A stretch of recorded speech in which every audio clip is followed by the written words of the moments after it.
واقعہ یہ ہے جو بڑا عبرت خیز واقعہ ہے کہ سلطان العلماء حضرت امام عز الدین ابن عبد السلام اپنے زمانے کے بہت بڑے عالم گزرے، محدث تھے اور بہت بڑے فقیہ تھے۔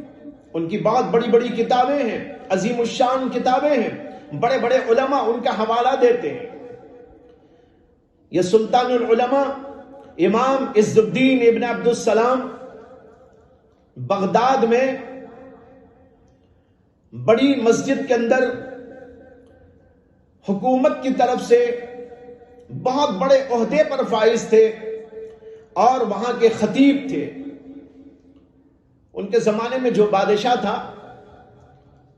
اس کی کچھ بھول چوک کی وجہ سے، کچھ غفلتوں کی وجہ سے اسلامی حکومت کے مختلف مقامات پر قحبہ خانے کھل گئے، کچھ شراب خانے چھپے چھپائے ادھر ادھر کھلنے لگے تھے، کچھ غلط کاریاں ہونے لگی تھی، اور اسلامی حکومت میں تو اس کی کوئی گنجائش نہیں ہوتی، برائی کو پنپنے کا وہاں کوئی موقع نہیں فراہم کیا جا سکتا۔ لیکن یہ جب ہونے لگا اور حضرت عز الدین ابن عبد السلام رحمت اللہ علیہ کے علم میں یہ بات آئی تو وہ خطیب تھے اپنے زمانے کے، اور بادشاہ وقت بالکل ان کے سامنے آ کے بیٹھتا تھا جب وہ خطبہ دیتے تھے۔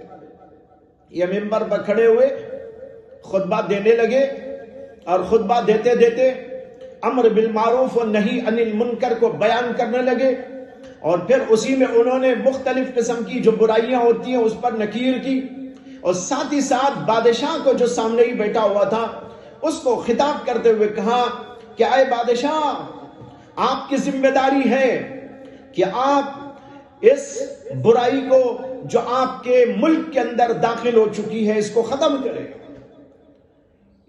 اللہ نے آپ کو عہدہ دیا ہے، منصب دیا ہے، بادشاہت دی ہے، لیکن آپ اس کے اندر کوتاہی کر رہے ہیں۔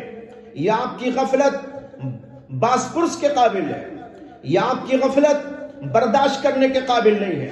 اسلامی ملک کے اندر قحبہ خانہ کھل جائے، شراب کے اڈے ہونے لگے، برائی جڑ پکڑنے لگے، یہ بات قابل برداشت نہیں ہو سکتی۔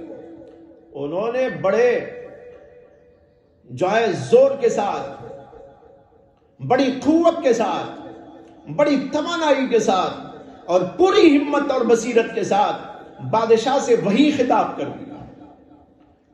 خیر خطبہ ختم ہوا، بادشاہ نے سمجھا کہ آج میری بڑی ذلت ہو گئی، اور ایک خطیب وقت نے مجھ کو للکارا ہے اور میری عزت پر حملہ کر دیا ہے، اور بھری محفل کے اندر یہ خطاب کر کے گویا کہ میری حکومت کو چیلنج کر دیا ہے۔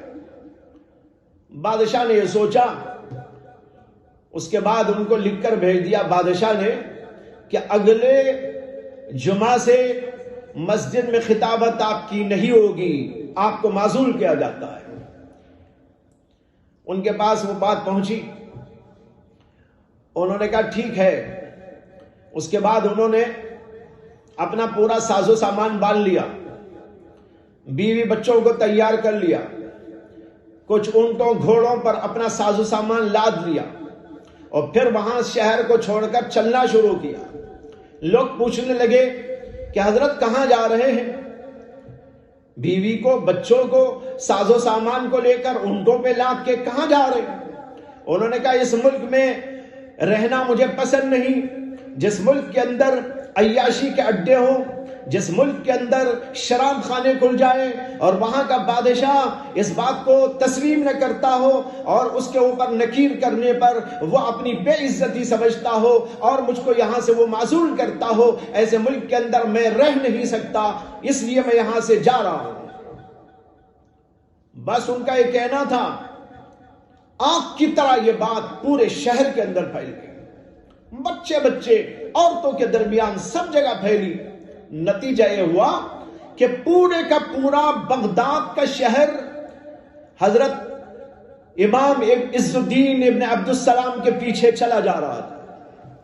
امام آگے آگے، عز الدین ابن عبد السلام آگے آگے، اور پورے کا پورا شہر ان کے پیچھے. جدھر دیکھو ادھر سے لوگ آ رہے ہیں. کہاں؟ وہ اگر شہر میں نہیں رہتے تو ہم بھی نہیں رہتے. وہ اگر شہر میں نہیں رہتے، عورتیں کہتی ہیں، بچے کہتے ہیں، بوڑھے کہتے ہیں، جوان کہتے ہیں، اچھے بھی کہتے ہیں، برے بھی کہتے ہیں، اگر اس شہر کے اندر عز الدین ابن عبد السلام نہیں رہتے، وہ اگر یہاں سے جاتے ہیں تو ہمارا بھی یہاں پر رہنا مناسب نہیں، ہم بھی یہاں جینے کو نہیں سمجھتے کہ اچھا ہے، ہم بھی ان کے ساتھ نکل جاتے ہیں. دیکھا جا رہا ہے کہ لاکھوں کا مجمع ان کے پیچھے، جنگل کی طرف چلے جا رہے سب. بادشاہ کو اطلاع ہوئی کہ یہ صورتحال ہے شہر کی.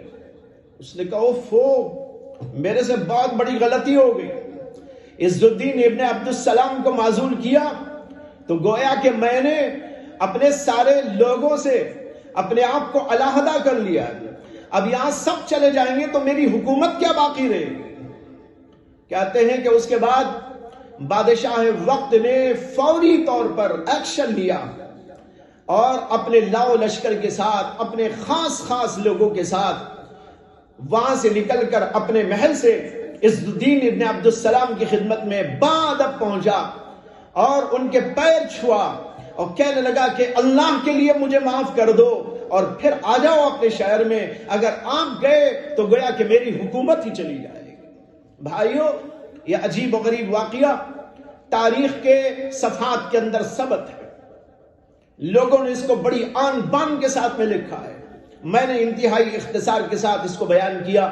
اس سے آپ سمجھے، غور کریں کہ ایک ہوتی ہے دنیاوی عزت اور ایک ہوتی ہے اخروی عزت، اور یہ اخروی عزت اور دینی عزت، دینی منصب، یہ ملتا ہے ان لوگوں کو جو اللہ سے تعلق پیدا کرتے ہیں، اللہ کا ذکر کرتے ہیں، نیکیاں انجام دیتے ہیں، اپنے دل میں اللہ کی محبت داخل کرتے ہیں، اپنے دل میں اللہ کا خوف داخل کرتے ہیں. ان کی پوری زندگی اللہ کی نسبت سے قائم رہتی ہے اور اللہ سے تعلق کے ساتھ قائم رہتی ہے. ایسے لوگوں کو اللہ دنیا میں بھی اور آخرت میں بھی عزتوں سے نوازتے ہیں.